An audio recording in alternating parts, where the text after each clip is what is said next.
प्रभूची स्तुती असो. तुम्हाला लहान-लहान गोष्टींचा ताण येतोय का? आणि तुम्हालाच समजत नाहीये का? बाहेरून जर का लोकांनी बघितलं तर त्या गोष्टी लहान असतील, पण तुमच्यासाठी त्या गोष्टी खूप आवश्यक आहे आणि तुम्हाला यातून बाहेर निघायचं आहे, देवाचा शब्द जाणायचा आहे, तर हा व्हिडिओ तुम्हाला नक्कीच मदत करेल. बायबलचं आपण जेव्हा एक पुस्तक बघतो योना करून, तेव्हा आपण त्याच्यातून भरपूर काही शिकू शकतो. आणि जोना हा जो होता इंग्लिशमध्ये त्याला जोना प्रॉफेट म्हणतात. हा देवाचा संदिष्ट होता आणि देवाच्या जवळ होता आणि परमेश्वराचं वचन त्याला येत होतं. पण एकदा परमेश्वराने त्याला सांगितलं, की "तू एक शहरामध्ये जा, निनवे शहरामध्ये आणि जाऊन एक वचन दे."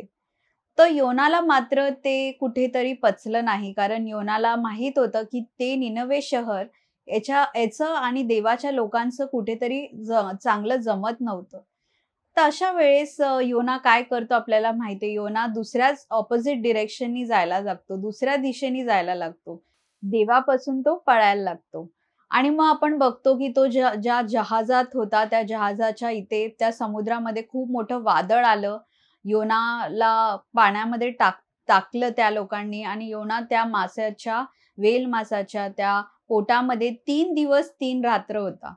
आणि तिथून तो परमेश्वराची धावा घेतो, तो पश्चाताप करतो, तो परमेश्वराची स्तुती करतो आणि मग परमेश्वर योनाला एक दुसरा चान्स देतात. आणि त्यावेळेस योनाला परत तो मेसेज येतो, की जा आणि निनवेला तू वचन दे. आणि योना जाऊन निनवेला वचन देतो, पण फक्त परमेश्वराने सांगितलंय म्हणून देतो. मनापासून त्याला द्यायची खरं इच्छा नसेल.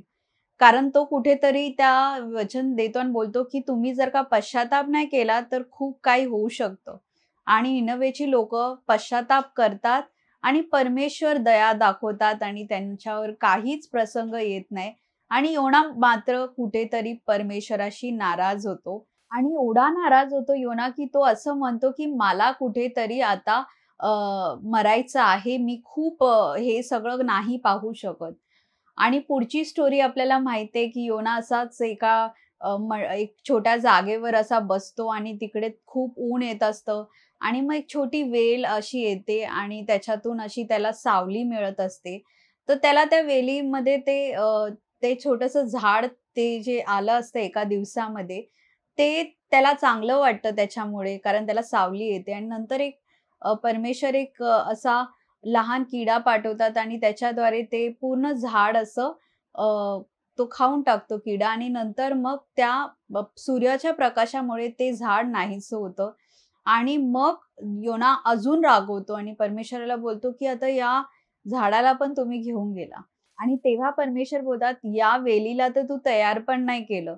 तरी एका दिवसामध्ये तू एवढा अटॅच झाला या वेलीशी. पण माझी लोकं जी निनेवेमध्ये आहेत, कितीतरी लोकांना काहीच माहीत सुद्धा नाहीये. किती गुरंढोरं आहेत आणि मी त्यांची चिंता करू नको का? तर याच्यातून आपण काय शिकू शकतो?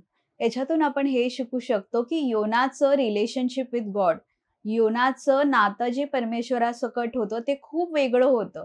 ते वर-खाली होत होतं. तो मध्येच परमेश्वराशी रागवायचा, मध्येच परत त्यांची पश्चाताप करायचा आणि मग परत विसरून जायचा.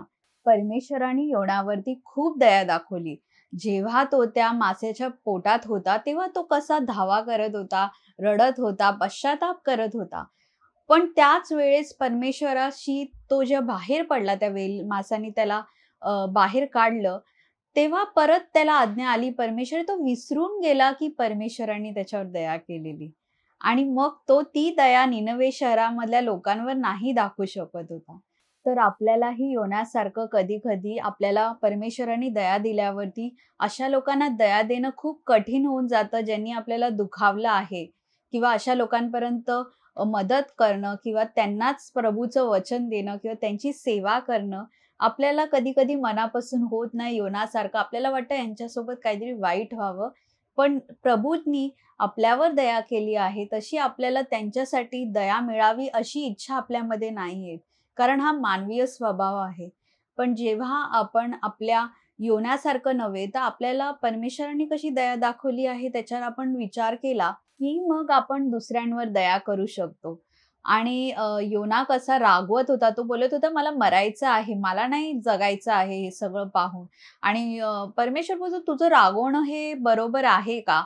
म्हणजे तू हे बरोबर करतोय का? तुला त्या वेलीचं तुला एक छोटं अटॅचमेंट झालं त्या छोट्याशा झाडाशी आणि तुला किती दुःख झालं.